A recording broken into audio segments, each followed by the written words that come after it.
Thank you for coming and thank you for having me today on this stage. Today's presentation will be about the real-time communication techniques in Android. I think you will like it. It's a little bit fancy. We will see a demo as well. And before diving into the topic, I want to tell a little bit about my personal life. I've been around for the past 3 years, and last year I was one of the volunteers for the GDG Berlin Droid team, and I'm a cat person.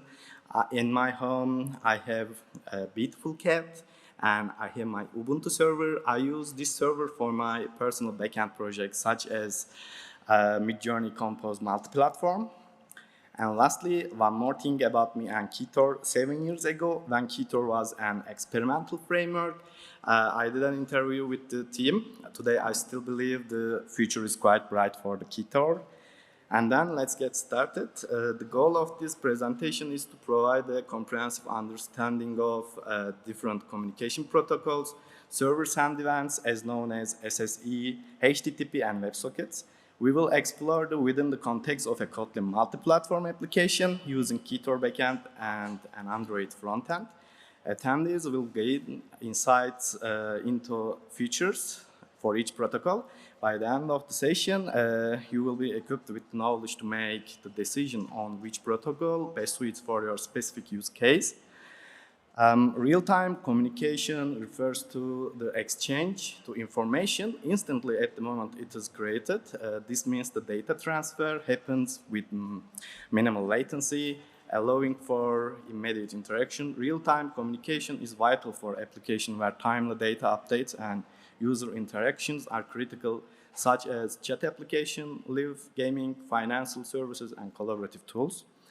In the traditional HTTP model, a client sends a request to the server, and the server responds to required information. After server response, the connection will be closed. Let's talk about characteristics of HTTP. It is good for fetching static content, easy to implement, and widely supported. Use cases are downloading files, fetching data, updating users' info. As you know, API requests are versatile. On the other hand, SSE allows the server to push updates to the client over a single long-lived HTTP connection. The client initiates a connection and keeps it open to receive updates. It is unidirectional, only server to client, simpler to implement than WebSockets, and use cases are real-time dashboards, news feeds, live sports scores, and etc. On the other hand, WebSocket establishes a persistent connection between the client and server. Through this connection, data can be sent and received in the real time without the need of re-establish a connection.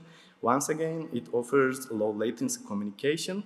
It is full duplex, which means allowing bidirectional data flow. Use cases are chat applications, real-time gaming, and so on.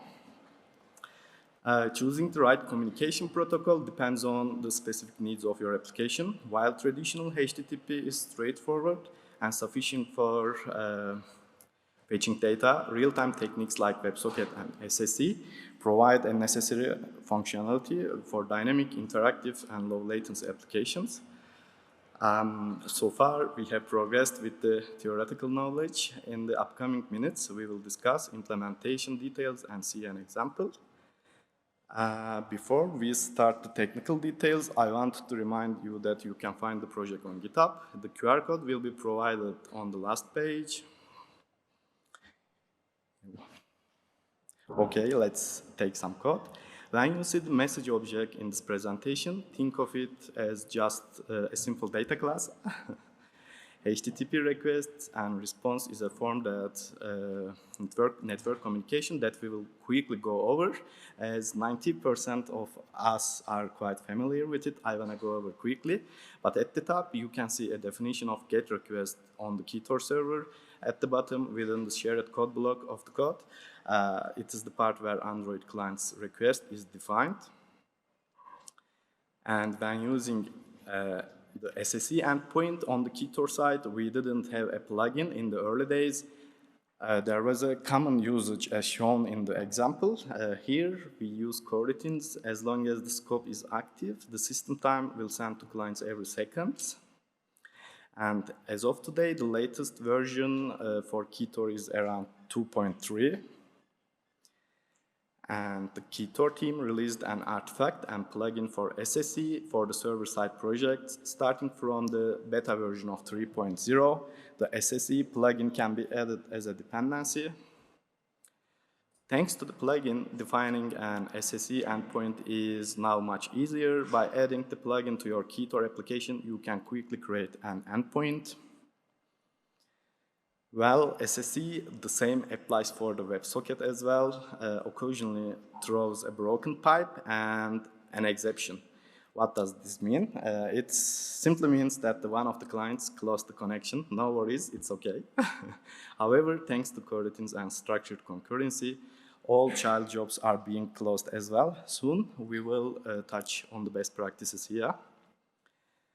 And setting up the WebSockets on the server side is similarly simple. Here it is possible to distribute messages amongst clients in different ways. I will use shared flow. We will see a different example on the next slide.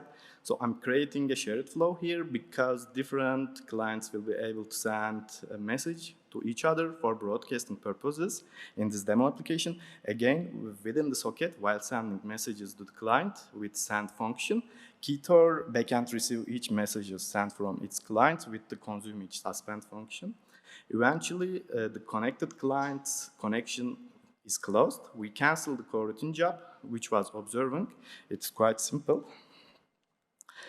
And this example was taken from the Keytor WebSocket documentation page. Anton, hello, by the way, if you are here, shared a demo like this some time ago. Here, an atomic integer is kept for concurrency management purposes and user IDs list, and connections are also stored. This way, when a message arrives, it can be broadcast to other clients. I wanted to share this as an alternative approach to previous one, which we did it with shared flow. And soon we will do a demo about WebSockets. Within the Keytor server code, you will see a WebSocket web client endpoint that connects to the above WebSocket server. Later on, I will open SSE and WebSocket web clients alongside the Android client on the screen to visualize our demo. All right, we have a small quiz in here. The question is, in an Android emulator, what is the loopback address for the emulator uses to make the request to the host machine? While you are answering it, it's time for a break for me.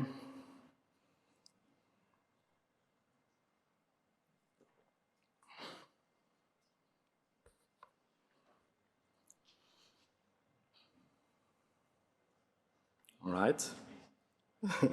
Yes, the host loopback address interface is the second one. Congrats if you choose the option B. Before the demo, let's review the client-side real-time connection practices as well. At the top, SSE connection is shown, and at the bottom, we have a WebSocket connections definition. The server send event client can collect the messages sent by the server. In other words, it has an incoming flow, and we collected it. This is a suspend function, and if it is terminated on the server side, then we cancel the flow builder and its scope. And in the bottom part for WebSocket, we start the flow again, but to initiate the connection for bidirectional data communication, we took an outgoing flow as well. Since the server layer is the layer that's responsible for data communication, if the consuming is completed, the coroutine job that emits and the flow builder will both cancel. And I'm slowly rising up from the service layer to the top. The repository is a good candidate for holding the flow of messages to be sent to our WebSocket server. Here, while connecting to WebSocket, it returns a flow to observe data changes for its use case, and also whenever send WebSocket message gets triggered, we know repository will emit outgoing messages flow. Next, the domain layer is a good candidate for mapping data, so we did it. In this fetch use case class, some simple mappings are done in the domain layer using flow operator functions. And finally, we will review the vModel. The SSE connection flow is quite similar to WebSocket connections shown here. As you can see, there are two functions, one that starts the WebSocket connection and one that sends message. All possible actions are nicely separated by flow operators. I would say programming sockets using flow in Keytor is really fun. Thanks for the convenience and ease of use Flow API. Since this is a composed multi-platform project, the UI part was written under the shared code block using Compose. Here, when we open the application, we see 3 buttons on the main screen. Additionally, recently supported Android X navigation was used for the routing purposes.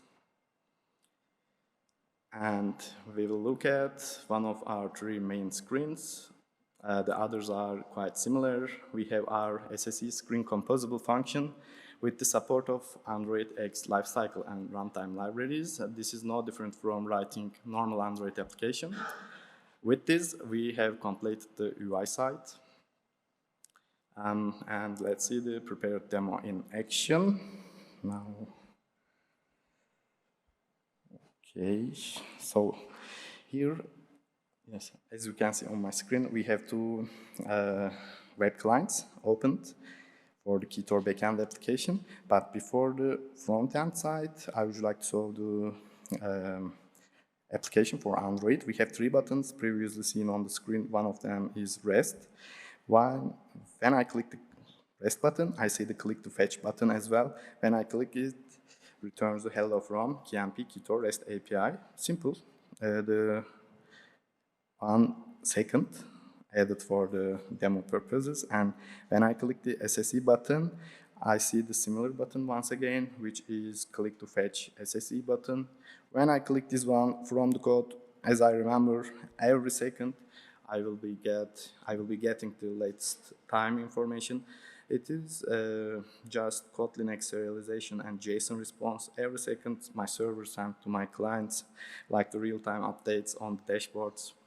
This is server send events. It is unidirectional. I'm not able to send any information to my server with SSE.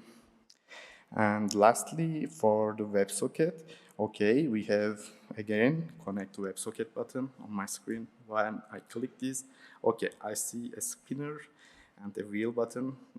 It is telling me you are connected to WebSocket. Fine. We have a message in here as well. So when the client updates the data, what happens? Let's see each other. It's, updating the button for the other clients as well. The data is transmitting from the Android client to server, and then server is broadcasting its message to other clients as well. And when I update my data from one client, it's simply like working as the chat application. But the important part in here is SSE doesn't get updated. So this means it is unidirectional while the WebSocket is bidirectional. And nice, let's get the other screen.